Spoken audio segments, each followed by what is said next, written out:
Driving the back roads to her parents' home, Veronica's high beams blared obnoxiously, reflecting off of the houses she passed. Although she knew these roads well, visibility wasn't the best on them at night. Shadows crept out at her, their darkness oozing into larger beings with a gymnastic flexibility beyond what humans could simulate. Paranoia gave the shadows the power to grow larger, fiercer, so she ignored these harmless entities by focusing on the road ahead. Country roads always seemed a bit creepy to her, but these ones were much more bearable since she was so close to home. Turning a sharp right signified to her that she was only a few feet from her home.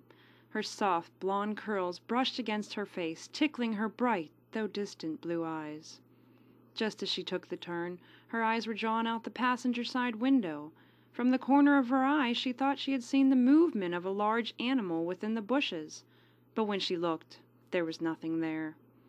She reduced her visual to that of seeing a shadow, instantaneously forgetting about it.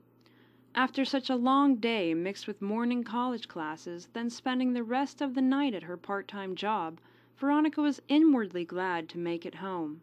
It was 9:13 p.m. when she pulled into the driveway. The paved, dark asphalt was a welcoming gesture signifying the end of a long and drawn-out day. She planned on living with her parents only until she finished college.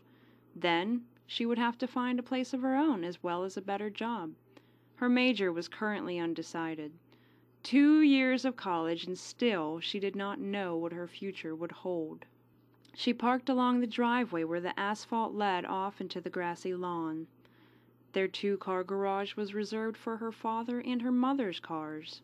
Her car was always parked off to the right side but near the entrance of the garage. This didn't bother her. She could care less about the aesthetic value of her car. As long as it ran well, that was all that mattered to her. She sat there, staring through her windshield at the dark sky. The stars were hidden from her sight this evening by the infuriating clouds. She enjoyed looking up at the blackness of the night sky. There was something peaceful about being outside, alone. The solitude, the emptiness of the dark was where she felt her greatest peace, although tonight she could not see the moon and wondered which stage it was in. She muttered. Then she thought about it, calculating the pattern of the past month's moons. Mid-month. The moon should be halfway full. She tapped her fingers against the steering wheel as her mind wandered. She had lived in her parents' home for the past 20 years. This place was so familiar to her. She had all the streets memorized, the houses, but not the people who lived in them. She had no inclination to interact, yet her parents were such social beings. She was sure they wondered where they had gone wrong with her. She started to remember her old friend Tommy. He used to live down the street on the same block, just 2 houses down. Tommy hated the night, feared it even. Her first thoughts moved to something Tommy said just before nightfall when they were playing outside. First, he said he had to be home early one night. After laughing at him and prodding him, he still wouldn't tell her why. Finally, he cracked when she threatened to tickle him to death. Tommy was so superstitious and imaginative, especially at the age of 10, when he should have been moving out of that stage. She thought she was so much more mature than him back then. With the help of his imagination, though, he created games for them to play. She remembered how he created games of fantasy where they pretended they were on an isolated island filled with good, virtuous people until the trolls decided to invade with plans to take over. They had to devise a way to keep the trolls away from the land, which fared especially difficult since Tommy's made-up trolls could fly. She pictured the troll, an entity larger than a human, flying fearlessly at them. She laughed quietly to herself. Then her memory flashed to that night again. She had tickled him so hard before he would tell her anything. His question had been so strange. She could still hear the words and see the frightened look on his face. It was as if he actually believed what he was asking. "Veronica," he had said, "do you think there's real goblins or ghouls that hide at night?" Her first instinct was to laugh. She had laughed so hard at him that night. She hadn't been able to ask him why he thought that way or what had brought him to ask such a question. Instead, he quickly ran home, embarrassed, and that was the last time she saw him. She frowned. To this day, she still felt guilt for her coldness. After that night, his family moved, disappeared even, and no one had ever told her why or even let her say goodbye. Suddenly her heart felt heavy, heavier than usual. In her adult life, she had searched his name on every friend internet site she could find, but he never appeared. It was like he hadn't just vanished from her life, but from the entire world. Feeling the sad emotions rising within her, she chased all thoughts of Tommy out of her head. She would never get that close to another person. Tommy was the only friend she felt connected to, the person most like her. Everyone else she met was just different. Different to her could only mean that they were different in a bad way. Finally finished with her contemplations, she grabbed her black school bag off of the passenger seat.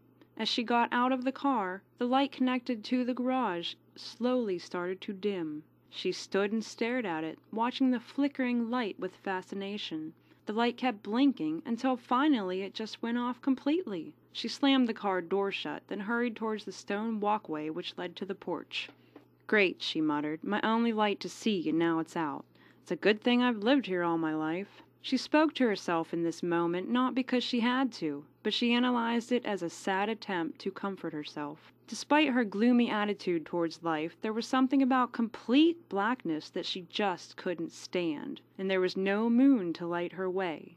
The only thing that surrounded her home was the thick woods she had been warned about as a child. It was forbidden to play in them at night. Her father would tease, "Now, Veronica, always remember that the monsters only come out at night." Maybe Tommy had gotten his ideas of goblins and ghouls and flying trolls from his own family's jokes. Perhaps he had just interpreted them differently, especially at such a young age. By now, hopefully, he had grown out of such fairy tale stories. She was quite sure he had. How many adults really believe that monsters or goblins or ghouls exist as fact? As she basked in her thoughts, she heard a scuffling noise to her right, close to where the garage light had blinked off. "Animals," she muttered, but her heart started to race. She quickened her pace as she was just a few feet from the start of the walkway. Somehow she felt a childlike fear she had not experienced in so long that she could not even document the year. As she reached the stone walkway, the porch light cast some reflected relief over the path.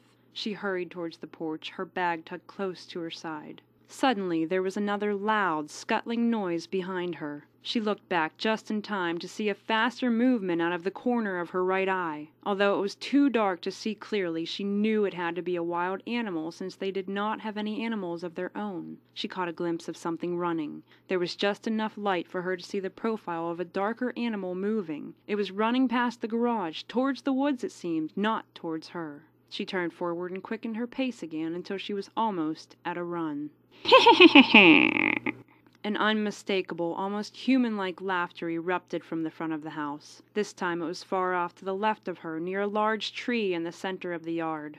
The noise hadn't been the sound of an adult, but more like the screeching of a small child. The laugh was that of a child probably too small to be outside at night alone. Her heart beat faster. She couldn't comprehend the laughter. For a moment she thought it could be her sister pulling a joke on her, but Lydia knew better than that. Veronica was relatively lacking as far as a sense of humor was concerned. There were too many serious issues to contemplate in life, and jokes were just a waste of time. Without realizing or expecting to, her legs gave way to movement, and she started to run. The sound was louder and seemed to move closer. Something seemed to be moving towards her rather than away from her. Her heart raced with a mixture of adrenaline and fear. She ran faster up the side of the house. The dim porch light was on, but as she ran, it started to blink off, just like the garage one had. She felt a dizzying panic overwhelming her, but she was almost at the steps. Suddenly she tripped over something, not something that had been left in the way. No, she had seen the path before the light blinked out. Something had to have jumped in her path. She fell hard, her hands and knees catching the pavement, scraping into the cement. A searing hot pain ran through her hands and knees, stopping her from standing. Before she had a chance to recover, she heard a slithering, scuttling noise against the ground. Whatever had run in front of her seemed to slither away, though not far from her. Frightened by the noise, she tried to get up, but something latched onto her ankles, tying her legs together. It was a slippery, wet feeling that made her stomach queasy. She screamed, but was stopped by the voice of what also spoke like a small child. "They won't hear you. it grumbled. She could not see what it was that spoke. All she could feel was the slimy thing that held her legs. Shaking violently, she reached in her pocket for her keychain flashlight, frantically lighting it. She screamed with a greater fury. The thing coiled around her legs had the face of a goblin child with a body the thickness of an eel but with the near length of a snake. His face appeared rubbery like a doll with small ears which were still too large for his head. His beady eyes were brown-black in color. Those eyes seemed to stare into her with a viciousness she did not understand. It was unimaginable! Her unsteady hands caused the flashlight to shake. Moving the light upwards, the beam shined behind the goblin snake. In the light of her flame, other goblins came into view, all of different shapes and sizes, but with the same rubbery skin. All of them were dressed in the same, monotonous, almost primitive brown clothing. Before she could scream again, she heard the thing's voice, directing her attention back to that hateful, vicious face. Frozen in fear, she watched him flick his tongue before he spoke. "They cannot hear you," he screeched. "You are in another world now." She stared at him in disbelief and then watched as the world around her started to disappear. The goblins were staring at her. All of them stared, but none of them spoke. A blue flash of light consumed her body. She looked down at her hand as it started to dissipate through a cloud of gray. Her hand became transparent through a gray, smog-like haze. Her entire body followed until suddenly, nothing she knew, nothing she could care for, existed anymore.